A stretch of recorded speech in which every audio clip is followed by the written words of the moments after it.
what you call it as dropout regularization and L1 L2 regulations, right? Did you get time to test it?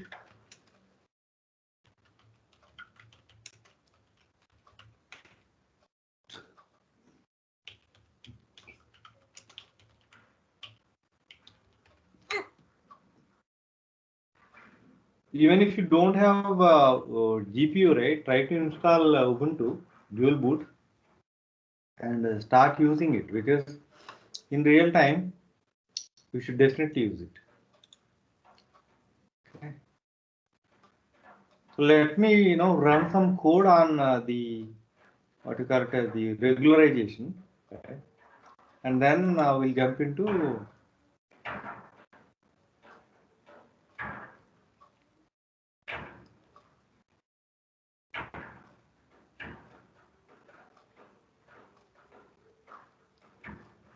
see this. I am using GridSetCV here. Keras optimizer, I think somewhere sequential and dense optimizer. So here, scikit-learn has got Keras classifier, which will work like GridSetCV. So, somewhere. See this? So Keras, the scikit-learn.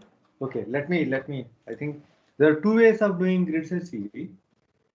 Why do you need to do GridSetCV? Because regularization, right? You need to test with multiple different options, right? So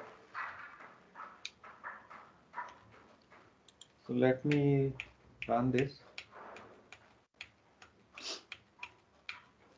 So I think I should reduce this size, maybe I'll put it 16.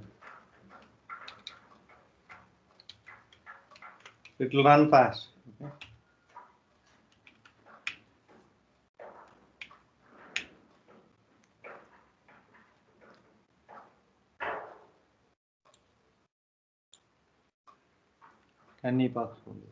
Good. So I have got this, with the regularization, the dropout regularization 0.2, I have got less accuracy. But if I test it on the test set, right, what happens? Let us see. I test it on test set. Right, 90% on test set. And trains it 79%. So this is not.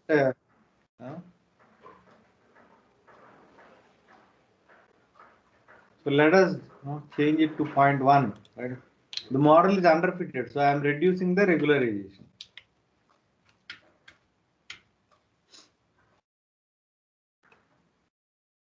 Right, model is working good now, right? Better than the previous one. So you can play with that regularization, and L1, L2 also right, how to do that.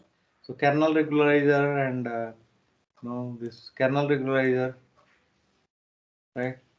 And bias regularizer, activation regularizer, we have seen all that. Okay. So these things are very useful. You'll see that we'll do one NLP project, right there we will see these regularizations are very useful. Okay. And now I'm actually trying to show you how to use GridSetCV. Right. Learning rate I have taken two hyperparameters, and n neurons also you can change, right? See this here in the network. So I am actually creating a build model is a method, right, which is actually creating the network. So with hidden layer 3 default, n neuron 32 default, learning rate 10 to the power of -3 default, input shape 784 default. Okay.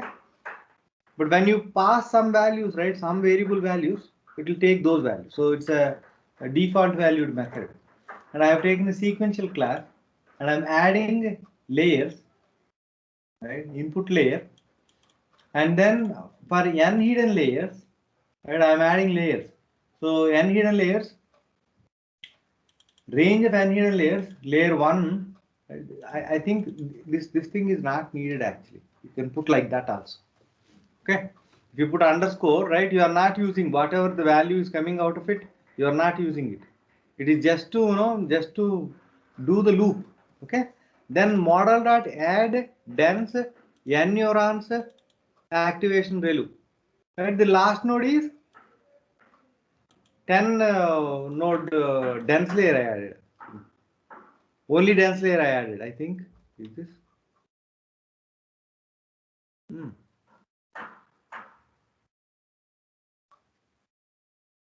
See, I did not do this softmax here.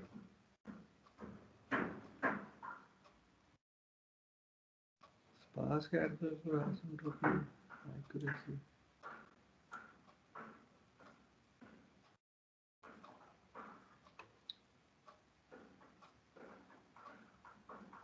See, the weird thing here I did is, see, in the dense, right, I did not have, I don't have the activation function, still it is working. How?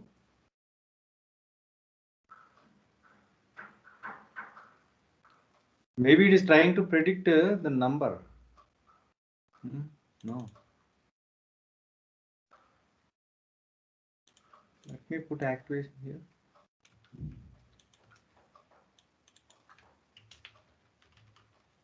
Did you observe this, right? Here previously, I don't have activation function, and I said dense. That means linear combination node. It's a 10 regression nodes will be there in the output node. Okay, and I have sparse categorical cross entropy. Maybe it is taking the argmax of it and then trying to see whether the whether it is matching with the target variable or not. So that's a peculiar thing, I think. Okay, now. Oh, I did not ran it. I think. See, accuracy was not coming, right? Guys, are you understanding what I'm actually trying to show? There was a problem with the code. Yes, yes. Let me try to run this and see what happens. So, you need to be careful, right? I may write something that may work, may not work. Try to experiment and see, right? So these are all things right? Standard scaling, everything you need to do. And then I have taken. So I'm trying to use GridSetCV to find out best hyperparameter. To do that, you need to build you need to write a method that actually builds complete model. You need to pass the model object or the method. Right? It's a functional programming, we call it as. To a constructor, we are passing a function, or to a function we'll pass a function as parameter, right?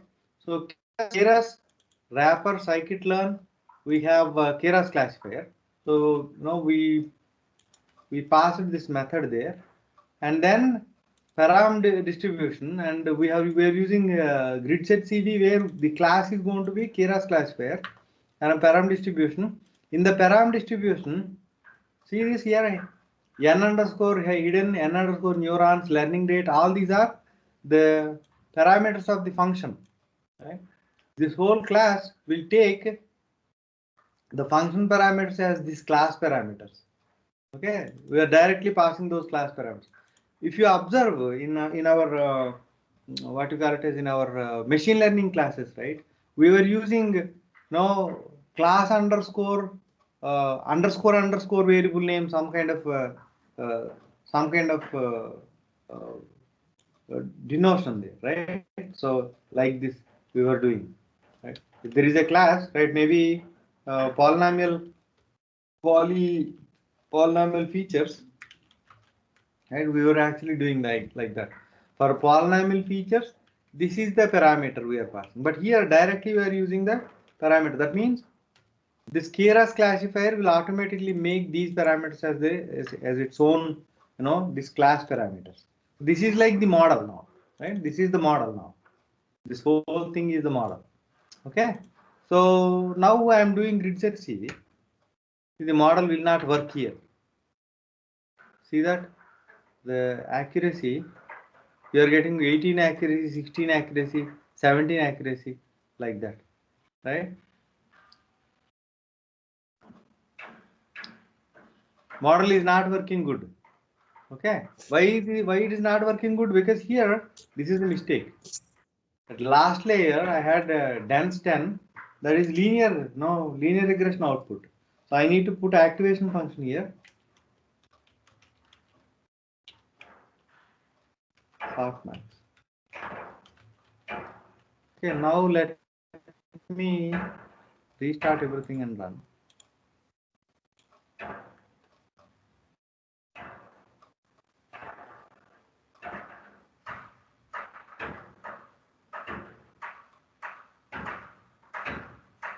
See, now it is working. See that?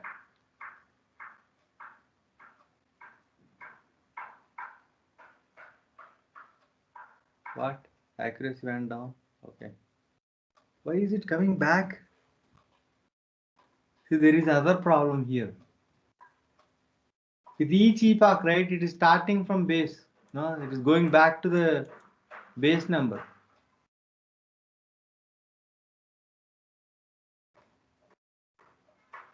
There is another problem with this, I think.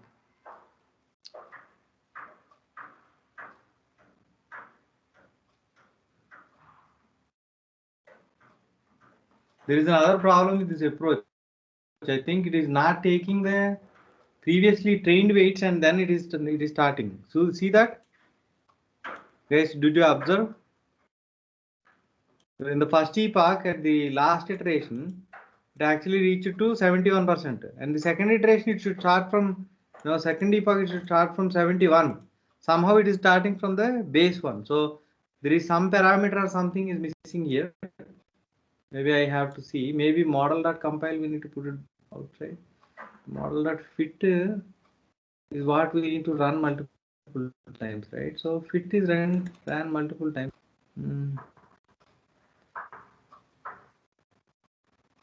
Class is getting created fresh. Every iteration the class is getting created, I think. Okay, so there is other way to do this. Do the parameter hyperparameter tuning.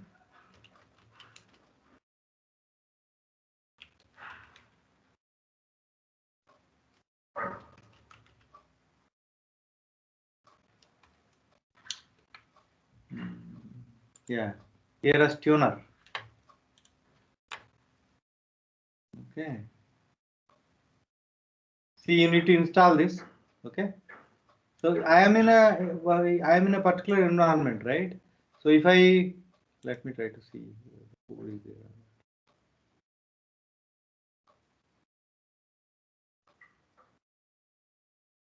Yeah, model builder, sequential, right, choice.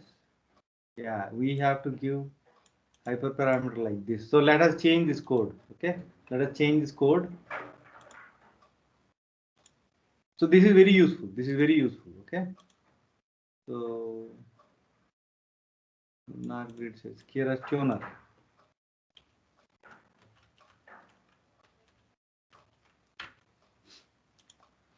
So let me install this package. So in Jupyter Notebook, right, you can install a package also like this. So when you do this, right, I am in a particular environment, right? I already activated this T-flow environment, and in that I have opened a Jupyter Notebook. If I do pip install, right, that will get installed in this environment only. It is not going to get installed in the base environment. Okay, so I am installing Keras tuner.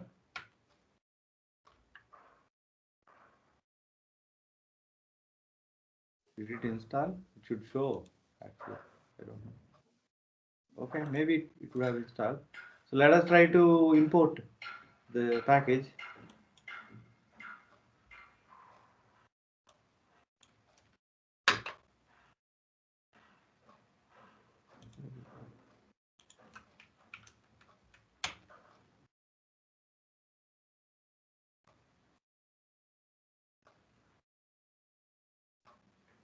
This is not needed, but I'm just setting it, and I imported the data set. Right. Now I splitted the data, standard scalar, right? And then now instead of GridSetCV, I'm going to do Keras tuner, whatever.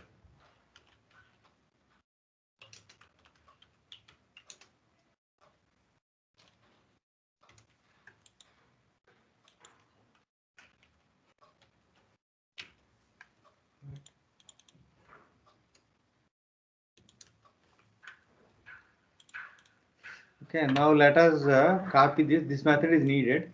This function is needed. Right? But we need to change a little bit of code here. Little bit of code to change. So till here it is good, right? This is the one we need to add. Learning rate I am putting 3.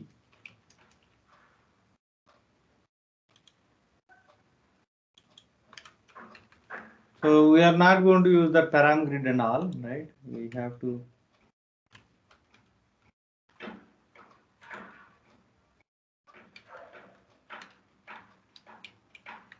So hyperparameter tuning, how to do that? I am actually trying to show.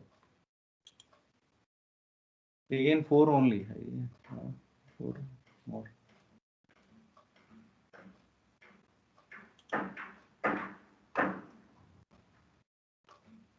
Good.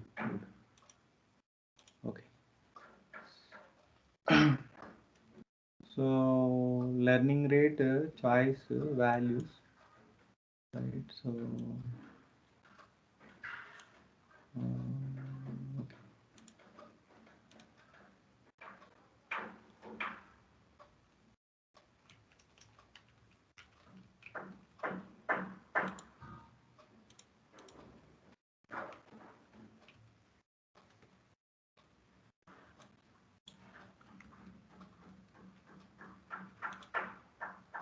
Optimizer I will use HGD. Class entropy, accuracy. Okay, good.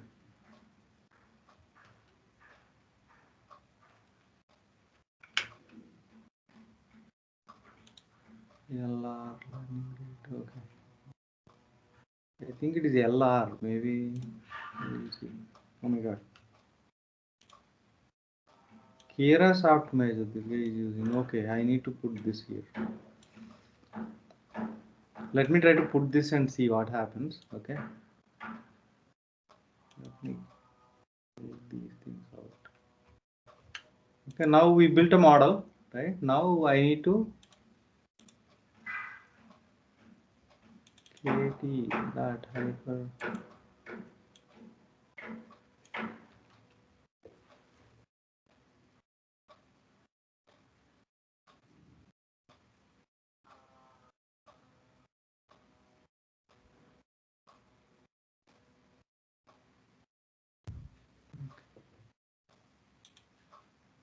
Yeah, I'm actually learning here. Okay.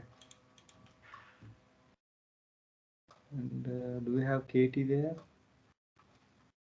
Yeah. And then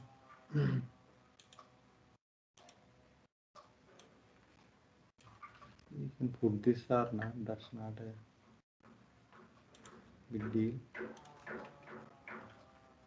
Right? Early stopping is based on validation loss. Okay, not on the train loss. Okay. And then tuner dot search best hyperparameters.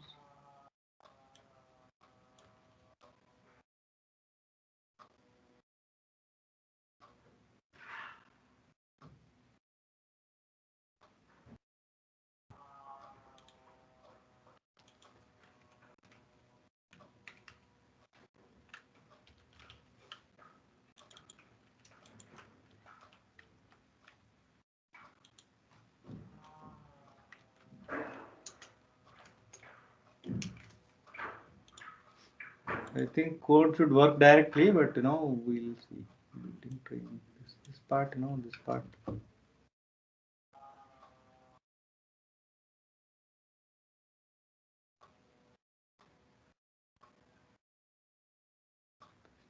We'll see this later. Okay.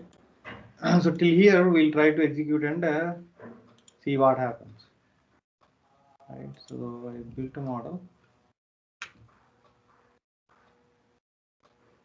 Model builder is not defined. Where is model builder? I think.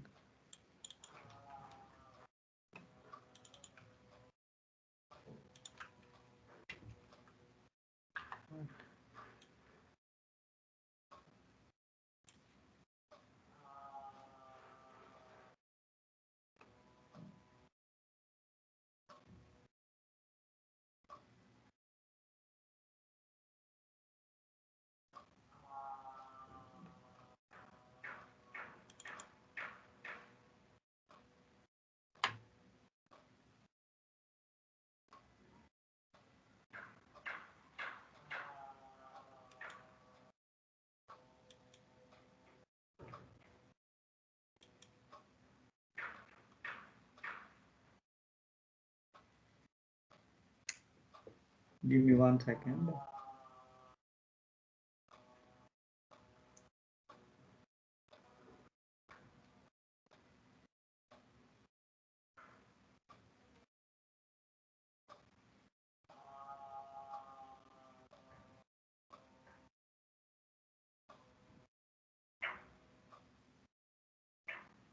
Hyperparameters. Where is hyperparameters?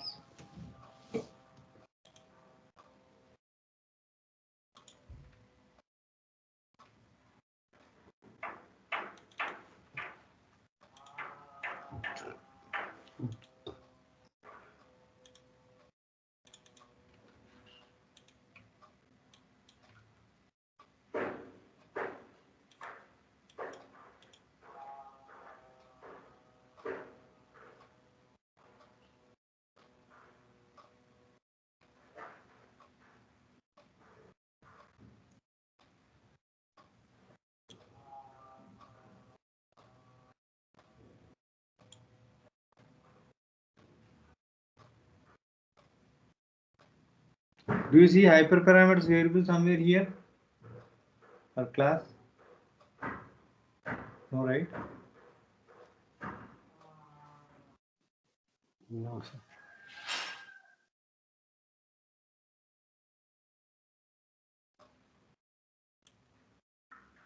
Oh, I think I need to install Keras also here. Let me install that. I may have to install Keras also. Let me install that also.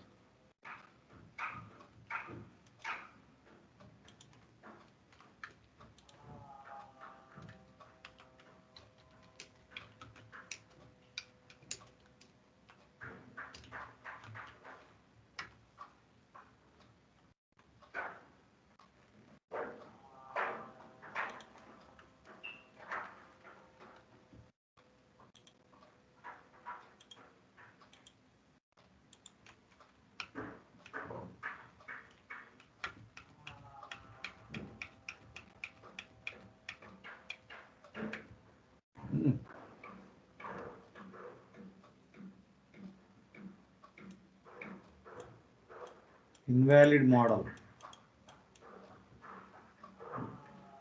Invalid model. There's something wrong with the model, the way I built it. Learning rate LR. Give me 1 second, okay?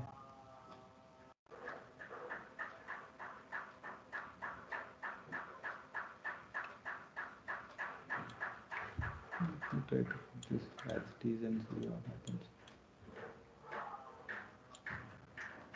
Model Keras, we added activation, right? Int n units, HP units.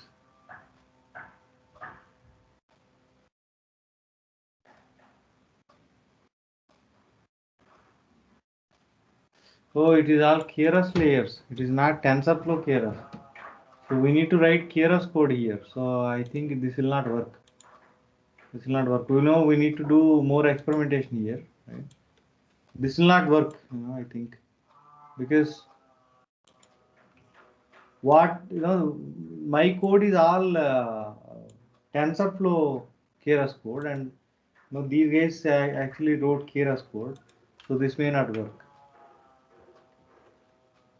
Okay, I'll experiment this and then try to explain. But this is all Keras code. You can actually do hyperparameter tuning, but you need to use Keras code, not the TensorFlow TF Keras. You see this here, but this guy has given it in TensorFlow only, right? But when we use Keras, right, it uses TensorFlow code as the backend thing. So that's okay. Leave it. We wasted time. That's okay. So basically, you can actually look into this and try to build a model that actually does the hyperparameter tuning. Okay. So maybe I'll try to experiment today or tomorrow and try to explain this, or give you a code block. There is nothing to explain. We already know how to do hyperparameter tuning, but in a deep learning model, how to do a hyperparameter tuning. Okay, that's what I'm trying to explain. Any questions here on the way we did this code? This part is not going to change. Okay, either you use Keras, Keras class, Keras classifier or tuner, Keras tuner. One or the other you will use. But Keras classifier has got some issue, I think. Or the way I am using it is wrong, right? So here it is working, but with every epoch, it is actually starting afresh. So that should not happen. It should take the weights from here and then carry forward. The training should be carry forwarded. So that's not happening. So that I'll fix it. Okay. So any questions here on hyperparameter tuning? Yes, sir. Here we are actually using Tensorflow.Keras wrapper escalate just above this. So here, yeah, this TensorFlow is using the sklearn internally. Yes, or sir. it's just a terminal naming No, convention. internally sklearn is used. Actually, TensorFlow is skFlow initially. When in 2016-17 time frame, it was scikit-learn flow. It was, and then these Google guys have taken it and then converted to TensorFlow and then started using it.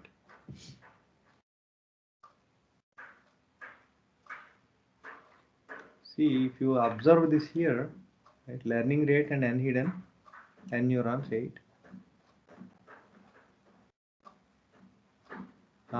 This is the thing, I think. N-hidden 2, n neurons 8.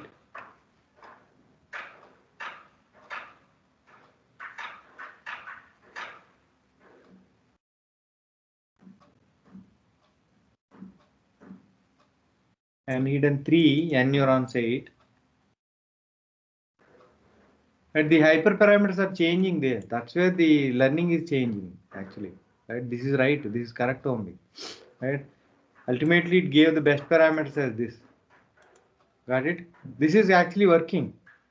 Sorry to confuse you guys. Right? The outcome here, right, with different hyperparameters, it is actually executing and showing you the output.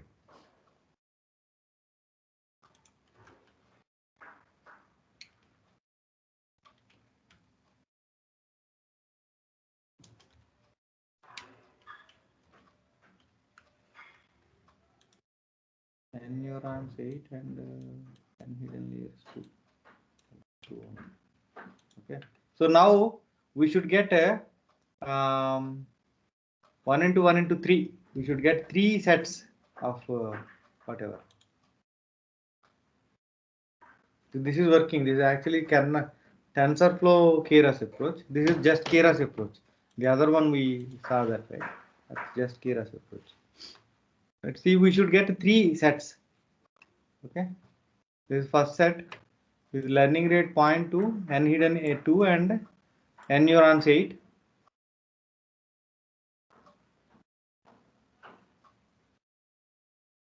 One iteration is done. That second one started here. Is it printing right? No. Still running. Oh, CV is there, right? I think here I kept cross validation also somewhere. Yeah, CV3, right? 3 into 3, 9 will come. Getting it? 9 sets will come.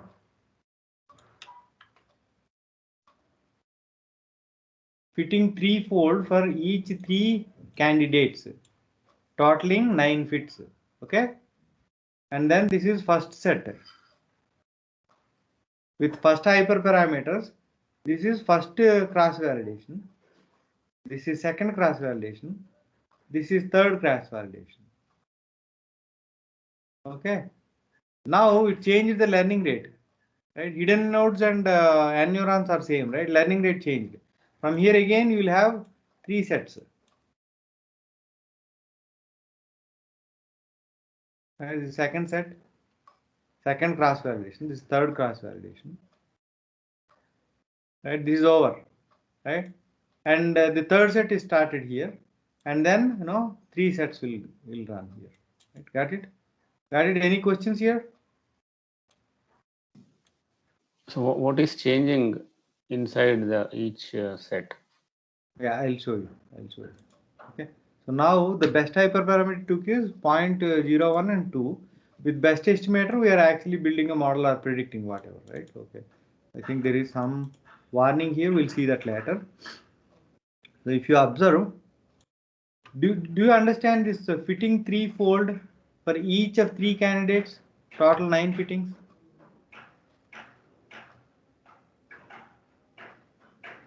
Did you understand that statement, guys? Yes, sir, that's right. Right? Yes, sir. So here, yeah. So here, how many combinations are there? 2 into 1 into 1 into 3, right? That many number of combinations are there, hyperparameters. Okay. So n hidden, right? Hidden layers. How many hidden layers? 2 hidden layers. In each hidden layer, 8 nodes, right? In each hidden layer, 8 nodes, and then there will be iteration running, right? With 0.8, 0.01 learning rate, 0.001 learning rate, and 0.0001 learning rate. Okay, 3 learning rates. Okay, and then I said cross validation 3. That means what?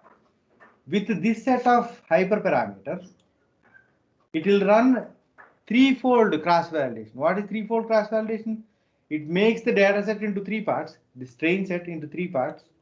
Okay, and then takes the first part aside, takes the rest to builds a model. That is this part. Till here, with the second and third part, it built a model. Okay, tested it on the first part. Okay, kept that cross validation score aside. And again, with the same hyperparameter, it will take first one and last one, right? First part and the third part as train set, and second part as test set, cross validation set. It ran. Okay, and kept the validation score aside. And again, same hyperparameters, right? Built a first is 2 parts as a train set and third part as test set, cross validation set. Built a model. Okay, kept the validation score aside. It would have calculated the average and kept that aside. Okay, now the second set of hyperparameters 0.001, right? And the first iteration again, first cross validation. Take the first part as cross validation set, rest 2 as train set. Okay, again same hyperparameters. First one and last one as cross validate train set. The second part as the cross validation set. Right, kept that aside. Right. Again, first 2 parts as training, and second part, third part as cross validation. Right, kept that. So it took averages of all 3, and then it understood that whichever one is working good on the cross validation and train both well, that it proposed as a best model. Got it?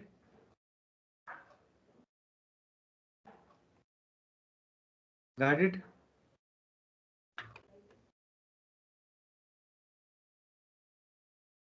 Yes, no? Yes.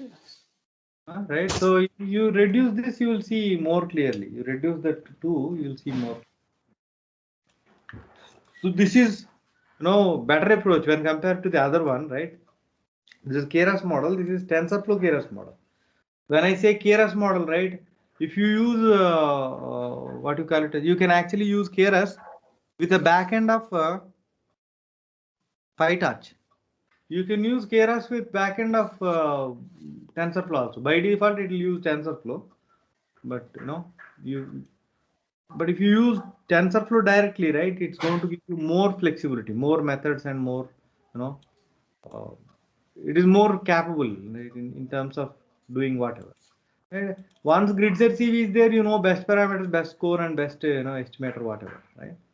So I am taking the best estimator as the model and then trying to do it, but you can take the best parameters and fit the model again and then use it. So best score is 89. Okay, so epochs increase, or whatever you want, maybe layers increase, you can do it. Maybe you can put 3 layers or 4 layers here and then train the model and see how it's working. So this is hyperparameter tuning with different hyperparameters. Okay. If you are all good, right, I'll move on. So this, what is this warning? Is deprecated. Predict class is deprecated. Okay. Did I use predict class here? No, right? I use predict only.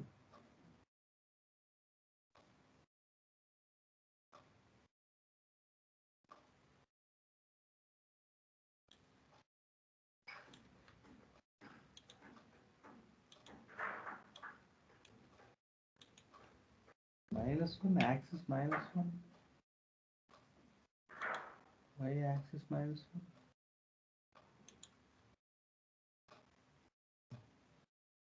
Axis -1, what happens? I don't know.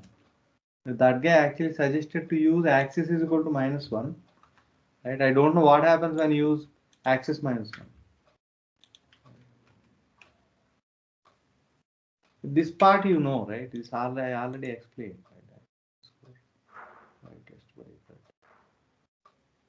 Oh, okay.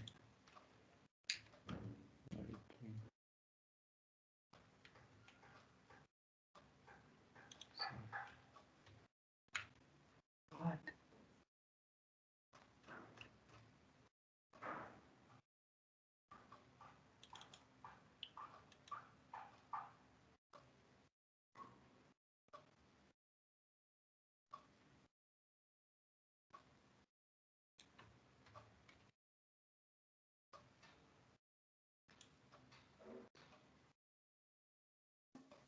Predict should take explain only, right? White train only output. Predict should take explain only. No, Model predict. No, predict should take both extrain and train. It should work on both. It should work on both.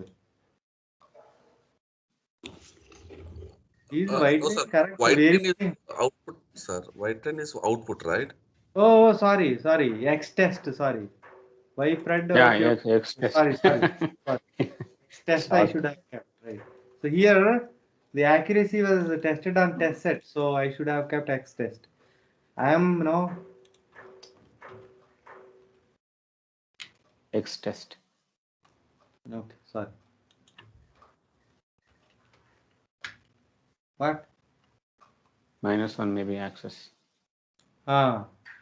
-1, I don't know what happens when I say -1 in argmax. We have to see that.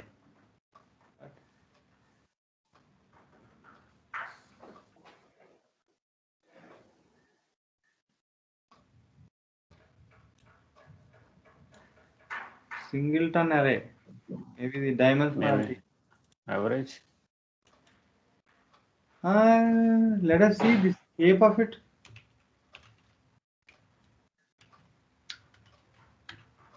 Why? What? It gave only one number.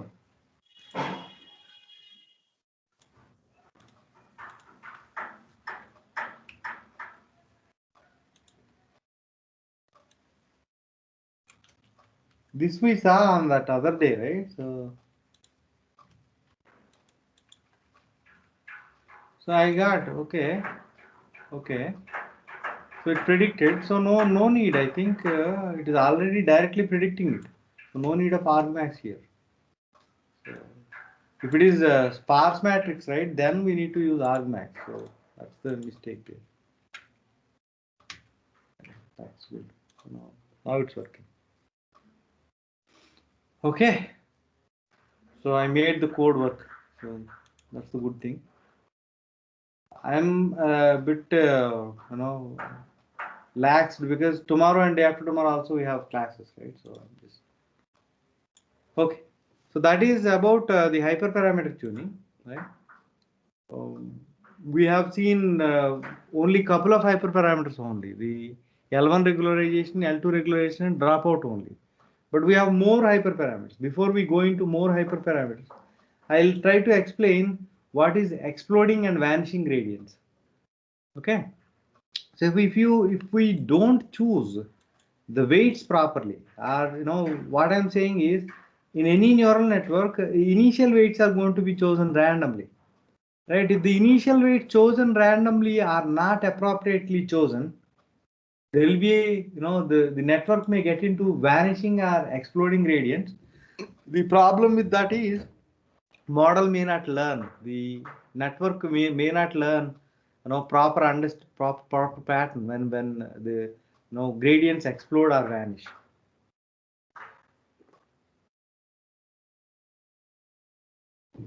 I have defined a simple neural network here.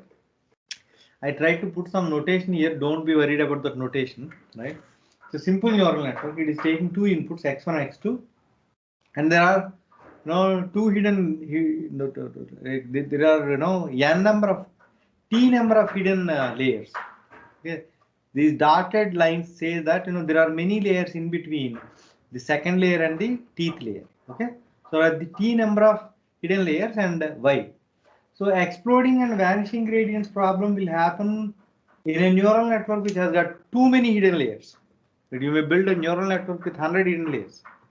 In that network, right, exploding and vanishing gradients may happen, and the model will not work good. Right? When you increase number of layers, there is a chance that model may not work good because of vanishing and exploding gradients. We'll see what is vanishing and what is exploding. Let us look at exploding gradients first. Okay. Suppose that you have chosen, this as the weight matrix. Let me try to draw, write and explain.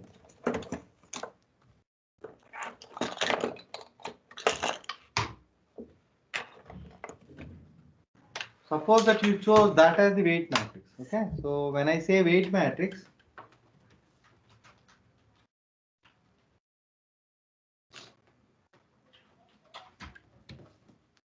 we are going to create a hypothetical situation. This is from Andrew Ng's explanation. This is not mine, but it is very good. Okay. So let me try to open the right.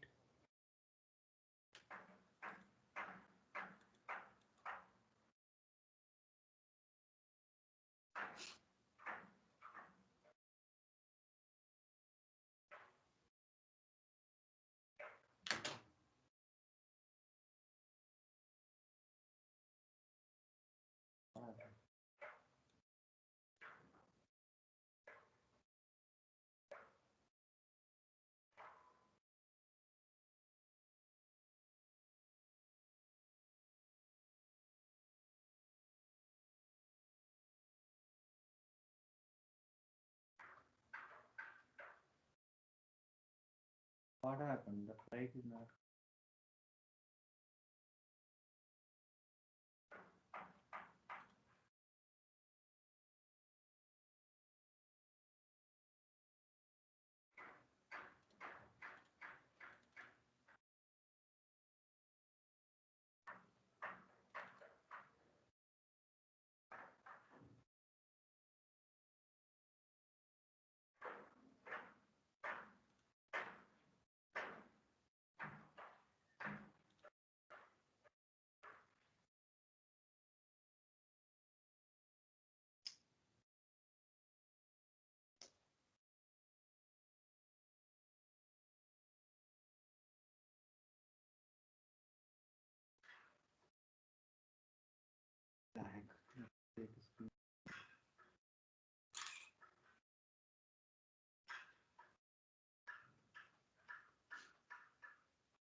Open Pinta.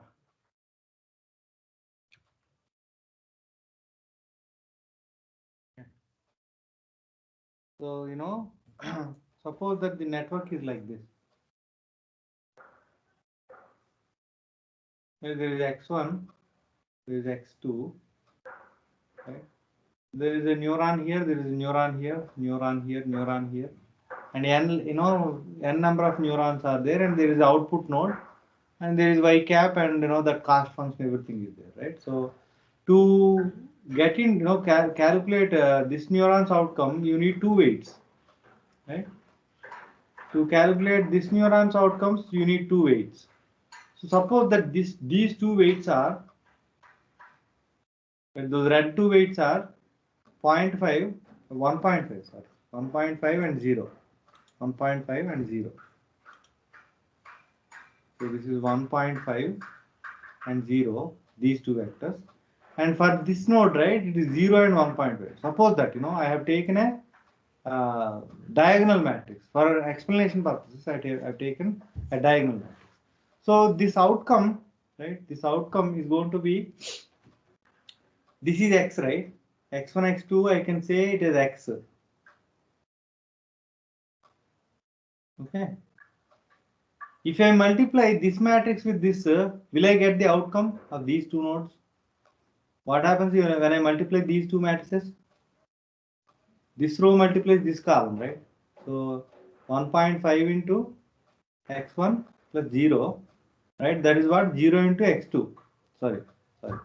Maybe I'll do theta transpose x, right? Generally, what is the outcome here? If it is a ReLU function, what is the outcome here? Theta transpose x, right? This is theta, right? Theta transpose x. So if you transpose this matrix, will you get the same matrix? If I transpose this matrix, what happens? Same. Same, right? It's a diagonal matrix. And x is x1, x2. Okay. Now you multiply these two. What happens? This row multiplies this column. So you get a 1.5 into x1 plus 0 into x2. 0 into x1 plus 1.5 into x2. Right? That's the outcome here. So what is this? If this is positive, if this value is greater than 0, what would be the outcome here? If this equation's outcome is positive value, I am using a ReLU function as the activation function. What is the outcome here?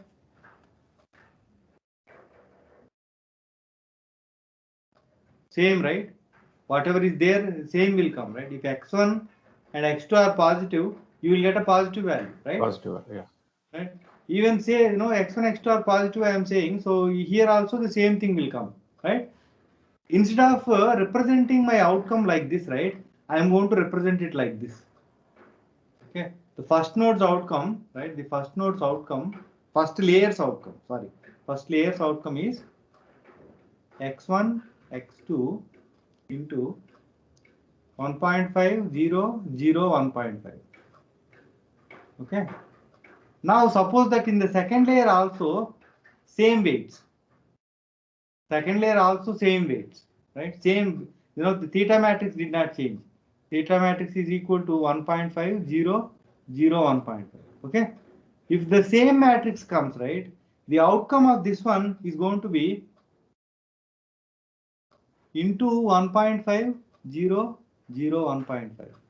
So this is going to be, right, 1.5 into, this is x, right, theta, and this I should put here. I think. So what will happen is, this will become the outcome of the second layer will become like this. x1, x2, 1.5 square, 0, 0, 1.5 square. The second layer's outcome is going to become like this. If the same, same weights, suppose that if the same weights are there, right? Do you agree with this? Or should I, expand and explain?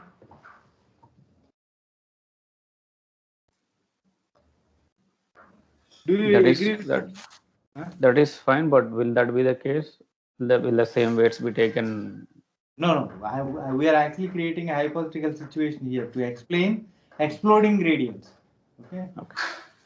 So, like, if you suppose that you have taken in each layer the same weights, random weights, right? But instead of taking random weights, you chose these weights only in all the layers. By nth layer, right? This is nth layer. You will have x into, right? This whole x into 1.5 to the power of L, 0, 0, 1.5 to the power of L, right? If you take, L as 100, what happens?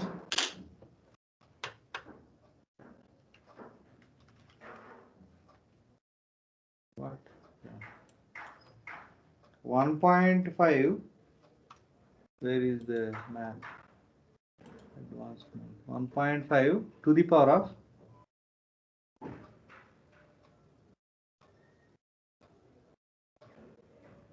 x to the power of y 100. See that that's a big number, right? Even though we chose a small number as a weight, if you do 100 iterations, right, this number became too big. Okay. If suppose that this last layer is a sigmoid layer. If this last layer is a sigmoid layer, if your weight is too big, what happens? If your weight is too big, what happens? If the last layer is a sigmoid layer, if your weight is too big or too small, what happens?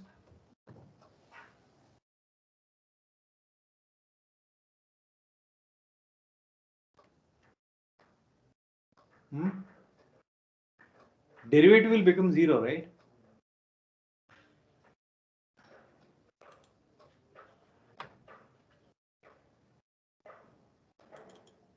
Getting it? Let me try to open that and show you.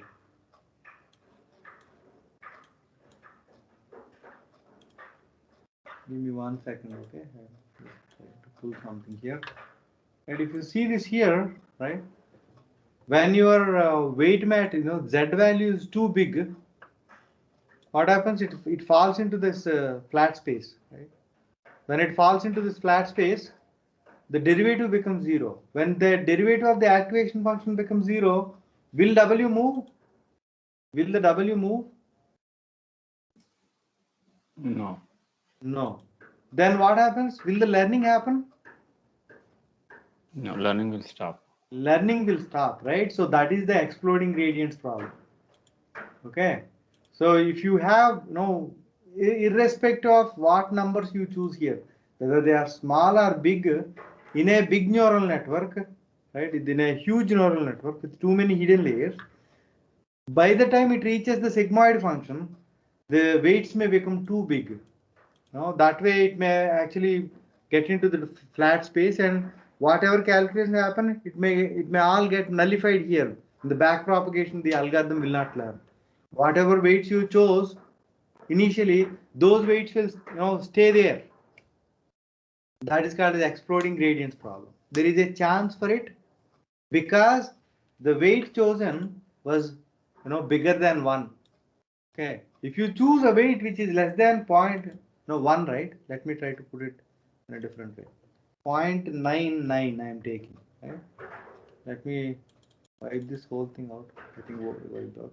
0.99 as the weight, right? Instead of 1.5, if I take 0.99 as the weight and then do x to the power of y 100, see that it is still 0.36 only. Got it? Right? If you take 0.999 as the weight to the power of 100, even when you have 100 layers, it still stayed at 0.9 only. It is not exploding. When the weight is at a close to 1, right, you will get good value, good outcome, and the weights will learn. So your derivative of the activation function will not become 0. Okay, so if you have chosen this value, these weights carefully, right, random weights carefully, right, random weights in a range, if you choose them, then the model would have worked well even when it is a huge neural network. Okay, the same problem would occur when the value is too small, right? Instead of taking 1.5, you take 0.5. By 100 by kth iteration, right, this value will become 0, right? So let me try to put it 0. Maybe 2 I'll take, and or 0.5 only I'll take x to the power of y, and then 100. See that it became 0.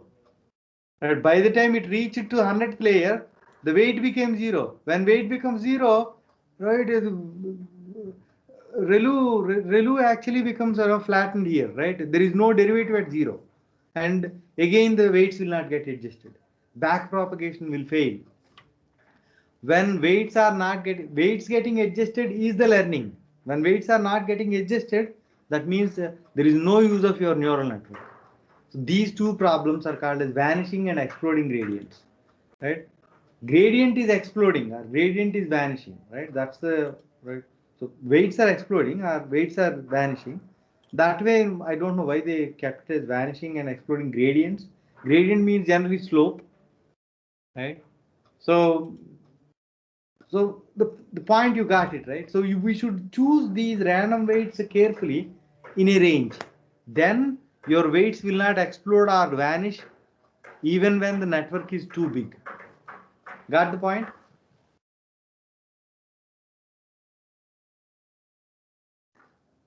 Any questions there?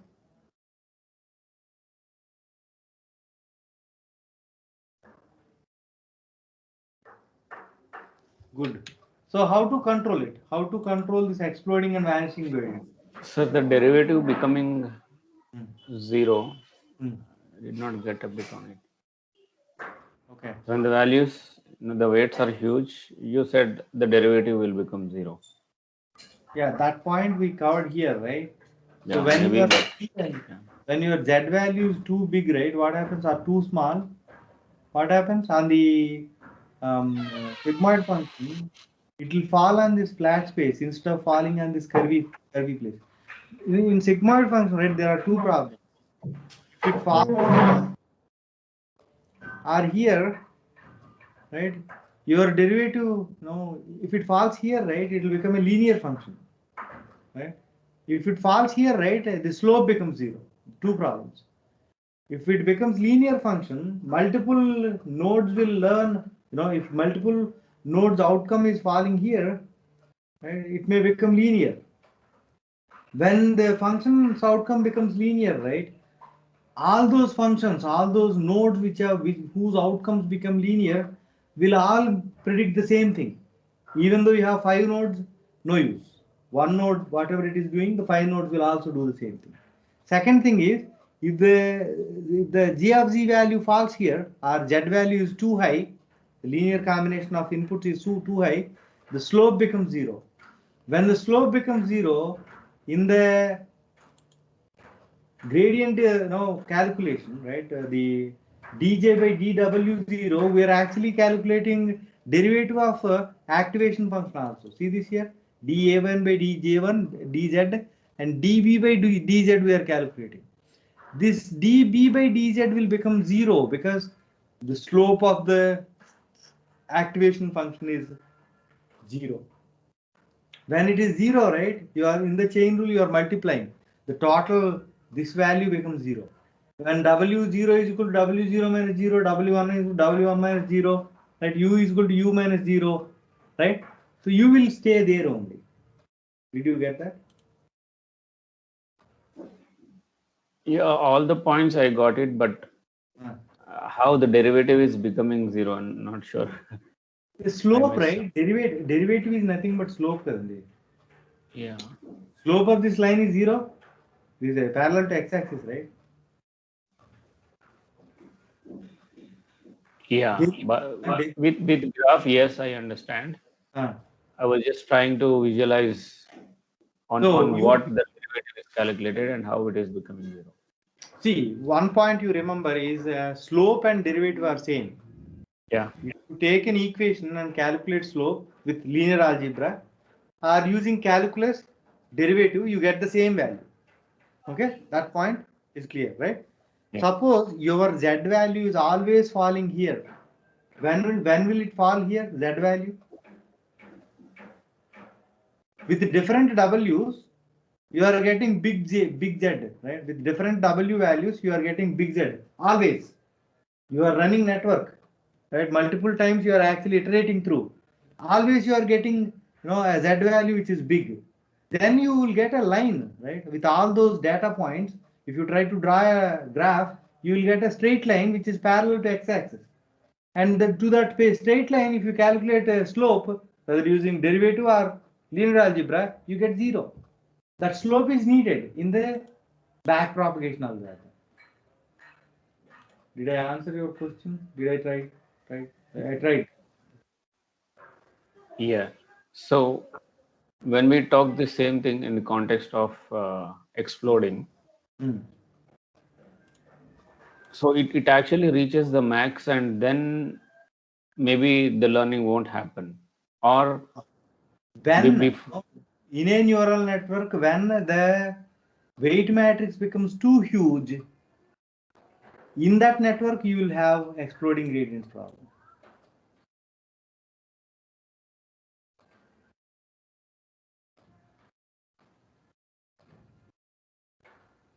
Would you like to finish your question? Yeah. Is it exploding before it learned to the maximum extent, or is it exploding before the learning is completed? It depends, right? You know, if your values are all greater than 1, if your all weights in all layers are greater than 1, before it learned the first iteration itself, it will go vanished, no, explode. Got it?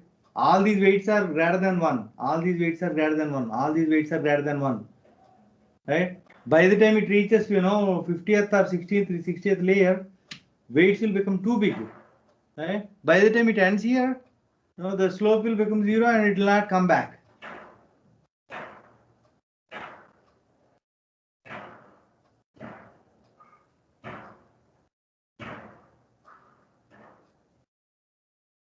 Got it?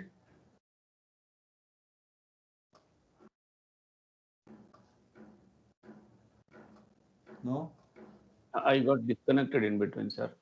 But No, thing is, if all the weights are greater than 1 in all the layers, then first iteration itself will fall into exploding gradients. First iteration itself. You just go from here till here, gone. Weights will be too big and it will, the derivative will become 0 and it will not come back. Weights will not get adjusted.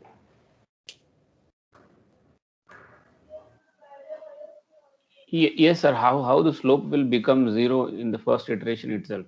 I was thinking if we are getting the weight, the same continuous, weights for multiple iterations, and there is no change in the values, the line will become flat and the slope will be 0.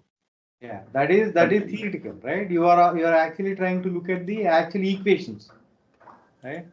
So if you look at the equations, right, see this is how it is. dj by dw0 is equal to a1 into 1 minus a1, right? b minus y u1, right? Whatever, right? So why I kept u1? Yes, I think u1 is there.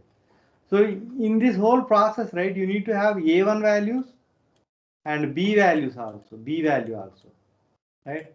Somewhere, this whole thing, right, this b value may become equal to y, or this a1 may become 1, or a1 may become 0, something like that will happen. That's where it actually, this whole derivative will become 0 when the w's are big. I need to think basically.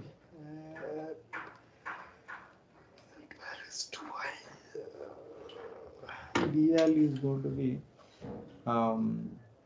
b value is equal to what? 1 by 1 plus e power minus z, right? Yeah, that is good enough, right? So if you take, yeah, see, you're asking why will derivative become 0, right? So you look at this. I cannot take a screenshot. Oh, I can take a screenshot. Sorry. Give me a second. That's a good question. I can explain. Give me 1 second.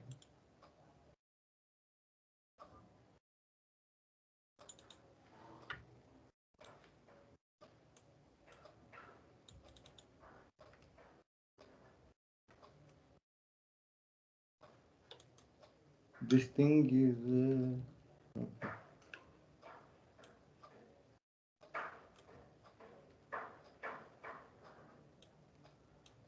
So oh my god, I need to open this in a different software. Give me 1 second. Oh.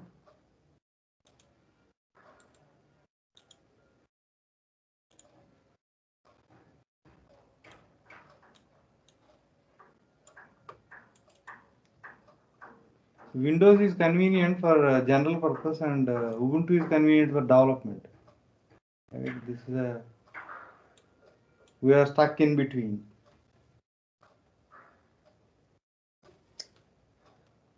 You can see this, I think. Right? See, if you look at this this equation, right? What is that? Sigmoid of z1, right? Is equal to what? 1 by 1 plus e power minus z, right? Right? Do you agree? Yes, yes, yes, yes. If z value is 1 million, z value is maybe 10,000. Take it as 10,000. 1 by 1 plus e power minus 10,000. Right? What is the value here? E power 10,000 divided by e power 10,000 plus 1.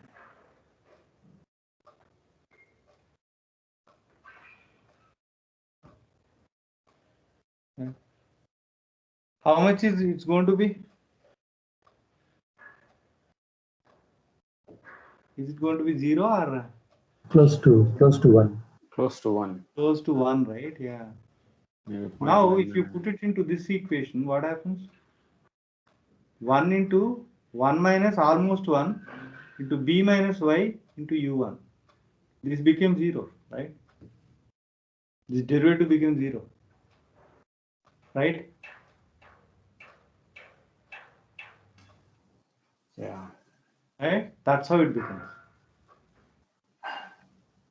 I was actually trying to visually show, but equation point of view also it is true.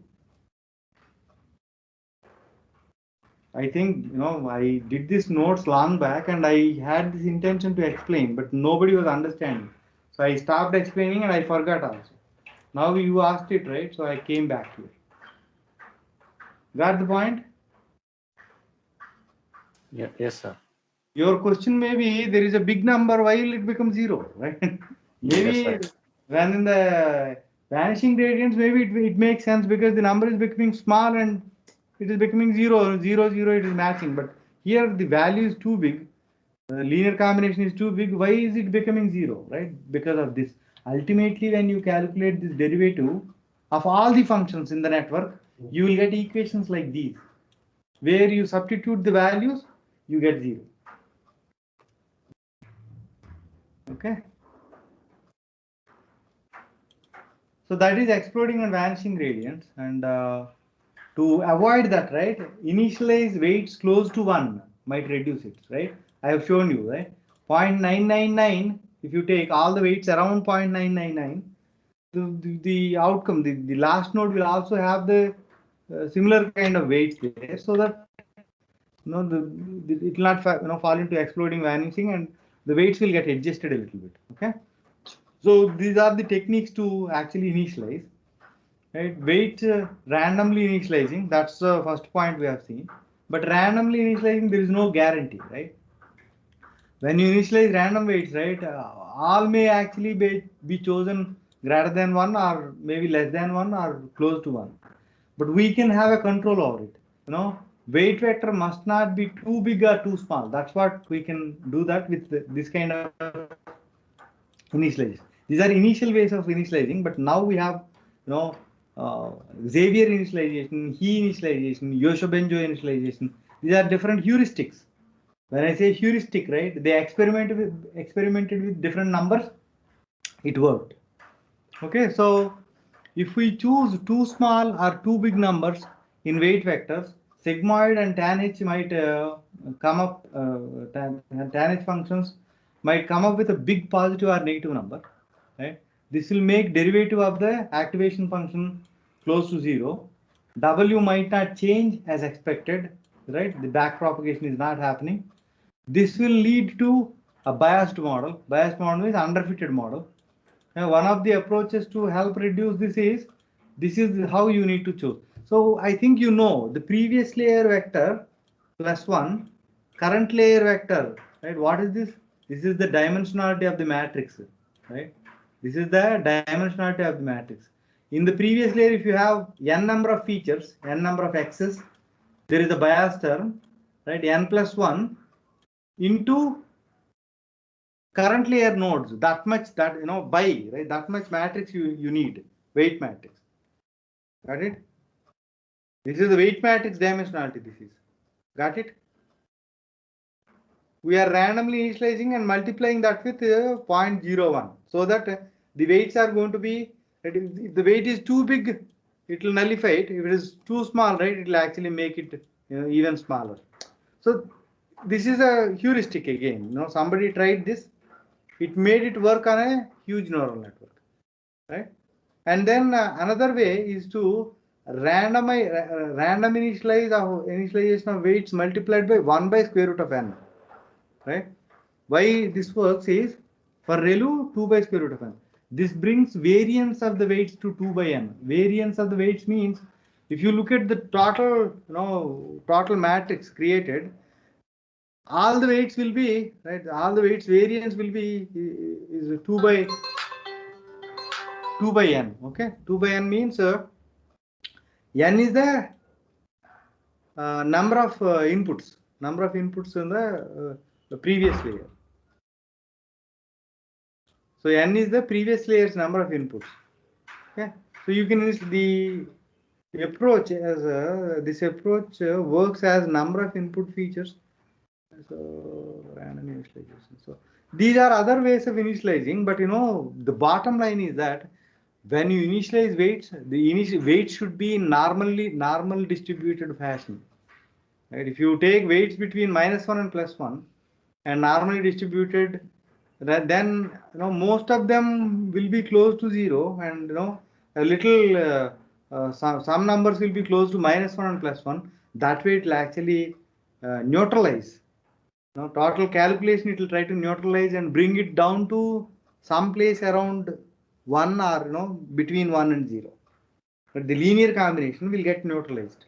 So these heuristics, right, will try to initialize values in a way that kind of neutralizes the linear combination. Okay, so this n to the power of L minus 1 is like previous layer's number of nodes, right? Previous layer's number of nodes plus current layer's number of nodes. Right? This is like you are taking this and multiplying that with the random initialization. So these are all heuristics. Heuristics means people have tried different numbers. These numbers have given good outcome. Okay, got it?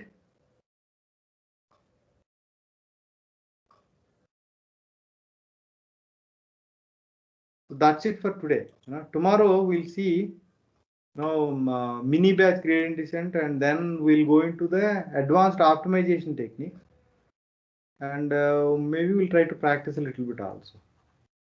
Maybe for half an hour or so I'll take class, and then we'll try to practice. We'll take a data set and try to work. Okay. So tomorrow class is at 8:30 to 10. Saturday, Sunday, I changed it to 8:30 to 10. Hope that works. Okay. Any questions?